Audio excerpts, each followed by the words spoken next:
Hello guys, good morning.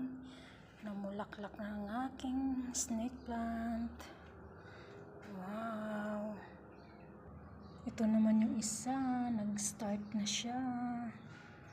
Yan. Ito naman ang ibang mga snake plant ko. Ayan.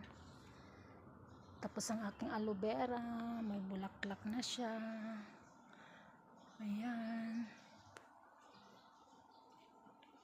Ito, hindi pa siya namumulaklak. At saka ito ilang beses na to siya namulaklak. Pero usog-usog. Ayan guys. Thanks for watching. Tingnan mo yung aloe vera ko.